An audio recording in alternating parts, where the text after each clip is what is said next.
ಬೊಂಬಾಟ್ ಅಡುಗೆಗೆ ಸ್ವಾಗತ. ಇವತ್ತು ನಾವು ಮಾಡ್ತಾ ಇರೋದು ಮಕ್ಕಳಿಂದ ವಯಸ್ಸಾದವ್ರಿಗೂ ಎಲ್ಲರಿಗೂ ಇಷ್ಟವಾದ ಕೈಮಾ ಉಂಡೆ. ಬನ್ನಿ ಮಾಡೋದು ಹೇಗೆ ಅಂತ ನೋಡೋಣ.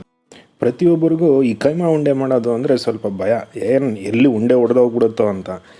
ಇದೇ ಥರ ಮಾಡಿ ನೋಡಿ, ಒಂದು ಉಂಡೆನೂ ಒಡೆಯೋಲ್ಲ. ಒಂದು ಮಿಕ್ಸಿ ಜಾರಲ್ಲಿ ಹುರ್ಗಡ್ಲೆನ ಹಾಕ್ಕೊಂಡು ಪೌಡ್ರ್ ಮಾಡ್ಕೊಂಬಿಡೋಣ. ಕರೆಕ್ಟಾಗಿ ಅರ್ಧ kg ಕೈಮಾ ತೊಗೊಂಡ್ರೆ 1 ಕಪ್ ಹುರ್ಗಡ್ಲೆ ಲೆಕ್ಕದಲ್ಲಿ ತೊಗೊಳ್ಳಿ. ಮತ್ತೊಂದು ಜಾರಲ್ಲಿ ಗ್ರೇವಿ ಮಾಡೋದಕ್ಕೆ ಅರ್ಧ ತೆಂಗಿನಕಾಯಿ ತುರ್ಕೊಂಡಿರೋದು ಹಾಕ್ಕೊಳ್ಳೋಣ. 1 ಇಂಚಷ್ಟು ಶುಂಠಿ, ಒಂದು ಚಿಕ್ಕ ಬೆಳ್ಳುಳ್ಳಿ ಸಿಪ್ಪೆ ತೆಗೆದಿರೋದು, ಒಂದು ಚಿಕ್ಕ ಪೀಸು ಚಕ್ಕೆ, 3 ರಿಂದ 4 ಲವಂಗ, 1/4 ಟೀ ಸ್ಪೂನಷ್ಟು ಮೆಣಸು, ಸ್ವಲ್ಪ ಕೊತ್ತಂಬರಿ ಸೊಪ್ಪು, ಒಂದು ಅರ್ಧ ಕೈ ಹಿಡಿಯಷ್ಟು ಪುದೀನ,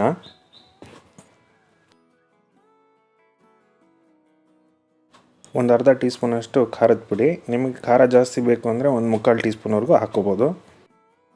ಒಂದು ಅರ್ಧ ಟೀ ಸ್ಪೂನ್ ಅರಿಶಿಣದ ಪುಡಿ, ಅರ್ಧ ಈರುಳ್ಳಿ ಸಣ್ಣದಾಗಿ ಹೆಚ್ಕೊಂಡಿದ್ದೀನಿ. ಬೇಕಾಗಿರೋ ಅಷ್ಟು ನೀರು ಹಾಕ್ಕೊಂಡು ನುಣ್ಣಗೆ ರುಬ್ಕೊಂಬಿಡೋಣ. ರುಬ್ಕೊಂಡಿರೋ ಮಿಶ್ರಣನ ಒಂದು ಬೌಲ್ಗೆ ಹಾಕ್ಕೊಂಡು ಅದೇ ಇದರಲ್ಲಿ ಕೈಮಾ ಹಾಕ್ಕೊಳ್ಳೋಣ. ಕೈಮಾ ಹಾಕ್ಕೊಂಡು ತೀರಾ ಏನು ಓಡಿಸೋದೇನು ಬೇಡ, ಲೈಟಾಗಿ ಸ್ವಲ್ಪ ಮಿಕ್ಸರ್ ಆನ್ ಮಾಡಿ ಆಫ್ ಮಾಡಿದ್ರೆ ಸಾಕು. ಕೈಮಾ ತೊಳ್ಕೊಂಡ್ರೆ ಉಂಡೆ ಒಡೆದೋಗುತ್ತೆ ಅಂತ ಹೇಳ್ತಾರೆ. ಆ ಥರ ಏನಾಗೋದಿಲ್ಲ. ಚೆನ್ನಾಗಿ ತೊಳ್ಕೊಂಡು ಒಂದು ಬಟ್ಟೆಯಲ್ಲಿ ಮೇಲ್ಮೇಲಾಗಿ ಒರೆಸ್ಕೊಂಡ್ರೆ ಸಾಕು. ನೋಡಿ, ಈ ಥರ ಲೈಟಾಗಿ ರುಬ್ಕೊಂಡು ಹಾಕ್ಕೊಳ್ಳೋಣ. ಏನಂದರೆ ಈ ಕೈಮಲ್ಲಿ ನೀರಿನ ಅಂಶ ಜಾಸ್ತಿ ಇರಬಾರ್ದು. ಆ ಥರ ಒರೆಸ್ಕೊಂಡು ಯೂಸ್ ಮಾಡಿಕೊಂಡ್ರೆ ಏನಾಗೋದಿಲ್ಲ. ಹುರ್ಗಡ್ಲೆ ಪೌಡ್ರು, ಒಂದು ಅರ್ಧ ಟೀ ಸ್ಪೂನ್ ಅರಿಶಿಣದ ಪುಡಿ, ಒಂದು ಅರ್ಧ ಟೀ ಸ್ಪೂನಷ್ಟು ಅಚ್ಕಾರದ ಪುಡಿ, ರುಚಿಗೆ ತಕ್ಕಷ್ಟು ಉಪ್ಪು ಹಾಕ್ಕೊಂಡು ಚೆನ್ನಾಗಿ ಮಿಕ್ಸ್ ಮಾಡಿಕೊಂಡು ಇದನ್ನು ಉಂಡೆ ಮಾಡ್ಕೊಳ್ಳೋಣ. ಕೆಲವರು ಇದಕ್ಕೆ ಮೊಟ್ಟೆ ಹಾಕ್ತಾರೆ, ಅದು ಏನು ಅವಶ್ಯಕತೆ ಇಲ್ಲ. ಕೆಲವರು ಇದನ್ನ ಫಸ್ಟ್ ಫ್ರೈ ಮಾಡಿಕೊಂಡು ಆಮೇಲೆ ಸಾರಲ್ಲಿ ಹಾಕ್ತಾರೆ, ಅದು ಅವಶ್ಯಕತೆ ಇಲ್ಲ ನಾವು ಮಾಡೋ ರೀತಿಲಿ. ನೋಡಿ, ಈ ಥರ ಚೆನ್ನಾಗಿ ಉಂಡೆ ಕಟ್ಕೊಂಡು ಚಿಕ್ಕ ಚಿಕ್ಕದಾಗಿ ಸೈಡಲ್ಲಿ ಇಟ್ಕೊಂಬಿಡೋಣ. ಸ್ವಲ್ಪ ಟೈಟಾಗೆ ಉಂಡೆ ಕಟ್ಟಿ ಇವಾಗ ಒಂದು ಪ್ಯಾನ್ಗೆ 3 ರಿಂದ 4 ಟೀ ಸ್ಪೂನಷ್ಟು ಎಣ್ಣೆ ಹಾಕ್ಕೊಳ್ಳೋಣ.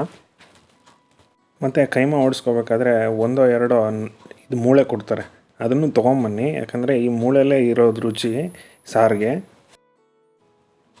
ಮೂಳೆಗಳನ್ನ 1 ರಿಂದ 2 ನಿಮಿಷ ಇದೇ ಥರ ಫ್ರೈ ಮಾಡ್ಕೊಳ್ಳೋಣ.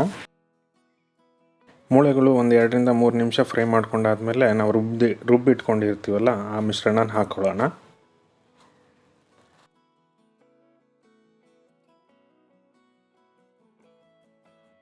ರುಚಿಗೆ ತಕ್ಕಷ್ಟು ಉಪ್ಪು ಮತ್ತು ರುಬ್ಕೋಬೇಕಾದ್ರೂ ಅಷ್ಟೇ ಸ್ವಲ್ಪ ಗಟ್ಟಿಯಾಗಿ ರುಬ್ಕೊಳ್ಳಿ. ಯಾಕಂದರೆ ಇದನ್ನು ಫಸ್ಟ್ ಇವಾಗ ಕುದಿಯೋಕ್ಕೆ ಬಿಡ್ತೀವಿ. ಇದು ಒಂದು 10-15 ನಿಮಿಷ ಆದಮೇಲೆ ತಿರ್ಗಾ ನೀರು ಹಾಕ್ಬಿಟ್ಟು ತಿರ್ಗಾ ಕುದಿಸ್ತೀವಿ. ಅದಕ್ಕೆ ಇದು ಮಾಡೋ ಉದ್ದೇಶ ಏನಂದರೆ ಮಸಾಲೆಗಳೆಲ್ಲ ಚೆನ್ನಾಗಿ ಬೇಯಲಿ ಅಂತ. ಫಸ್ಟ್ ಮಸಾಲೆಗಳೆಲ್ಲ ಒಂದು 10 ನಿಮಿಷ ಆದಮೇಲೆ 1 ಕಪ್ ನೀರು ಹಾಕ್ಕೊಂಡೆ, ಅದನ್ನು ಒಂದು 10 ರಿಂದ 15 ನಿಮಿಷ ಮಾಡಿಕೊಂಡೆ. ಇವಾಗ ಇನ್ನೊಂದು ಕಪ್ ನೀರು ಹಾಕ್ಕೊಂಡು ಇನ್ನೂ ಒಂದು 10 ರಿಂದ 15 ನಿಮಿಷ ಬಿಡ್ತೀನಿ. ಇದೇ ಥರ ಒಟ್ಟು ಒಂದು 25 ರಿಂದ 30 ನಿಮಿಷ ಆಗುತ್ತೆ. ಇವಾಗ ಸ್ವಲ್ಪ ರುಚಿಗೆ ಉಪ್ಪು ಸರಿ ಇದೆಯಾ ಅಂತಲೂ ನೋಡ್ಕೊಂಬಿಡಿ. ಇವಾಗ ಒಟ್ಟು ಒಂದು ಅರ್ಧ ಗಂಟೆ ಕುದಿಸ್ಕೊಂಡ್ಮೇಲೆ ಎಲ್ಲ ಎಣ್ಣೆ ಎಲ್ಲ ಸ್ವಲ್ಪ ಲೈಟಾಗಿ ತೇಲಿ ಬರ್ತಾಯಿದೆ. ಇವಾಗ ನಾನು ಮಾಡ್ಕೊಂಡಿರೋ ಅಂಥ ಉಂಡೆ ಹಾಕ್ಕೊತಾ ಇದ್ದೀನಿ. ಕೈಮಾ ಉಂಡೆ ಹಾಕಬೇಕಾದ್ರೆ ಒಂದು ಜ್ಞಾಪಕ ಇಟ್ಕೊಳ್ಳೋದಂದರೆ ಏನಂದರೆ ನಿಧಾನಕ್ಕೆ ಹಾಕಿ. ಯಾಕಂದರೆ ಕೈಮಾ ಈ ಟೈಮಲ್ಲಿ ಒಡೆದೋಗೋ ಚಾನ್ಸಸ್ ಜಾಸ್ತಿ. ನೋಡಿ, ಈ ಥರ ಉಂಡೆ ಕಟ್ಕೋಬೇಕು ಸ್ವಲ್ಪ ಟೈಟಾಗೆ. ಮತ್ತು ಏನಂದರೆ ನಿಮಗೆ ತೀರಾ ಏನಾದರೂ ಇದು ಸಾಫ್ಟ್ ಅನಿಸಿದ್ರೆ ಸ್ವಲ್ಪ ಲೈಟಾಗಿ ಹುರ್ಗಡ್ಲೆದು ಪೌಡ್ರ್ ಇದೆಯಲ್ಲ ಅದನ್ನು ಸ್ವಲ್ಪ ಸೇರಿಸ್ಕೋಬೋದು. ಎಲ್ಲ ಕೈಮಾ ಉಂಡೆ ಹಾಕೊಂಡ್ಮೇಲೆ ಸ್ಪೂನ್ ಹಾಕಿ ಮಿಕ್ಸ್ ಮಾಡೋದು ಅದೆಲ್ಲ ಏನು ಮಾಡೋದು ಬೇಡ. ಯಾಕಂದರೆ ಉಂಡೆ ಒಡೆದೋಗೋ ಚಾನ್ಸಸ್ ಇರುತ್ತೆ. ಕೈಮಾ ಉಂಡೆ ಬೇಯೋದಕ್ಕೆ ಒಂದು 20 ನಿಮಿಷ ಬೇಕು. ಮಧ್ಯದಲ್ಲಿ ನಿಮಗೆ ಈ ಥರ ಆಡಿಸ್ಕೋಬೋದು.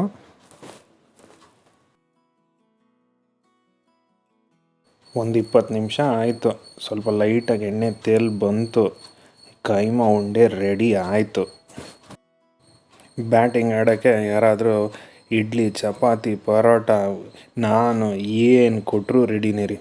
ಮರ್ತೋಗ್ಬಿಟ್ಟೆ, ಮುದ್ದೆ ಕೊಟ್ಟರು ರೆಡಿನೇ. ನೋಡ್ತಾ ಇದ್ದೀರಲ್ಲ, ಒಂದು ಉಂಡೆನೂ ಹೊಡೆಯಲ್ಲ. ಈ ವಿಡಿಯೋ ಇಷ್ಟ ಆಗಿದ್ದರೆ ನಿಮಗೆ ದಯವಿಟ್ಟು ಆ ಬೆಲ್ ಐಕಾನ್ನು ಮತ್ತು ಸಬ್ಸ್ಕ್ರೈಬ್ ಬಟನ್ನು ಎರಡು ಒತ್ತಿಬಿಡಿ. Thank you. See you in another great video. Bye bye.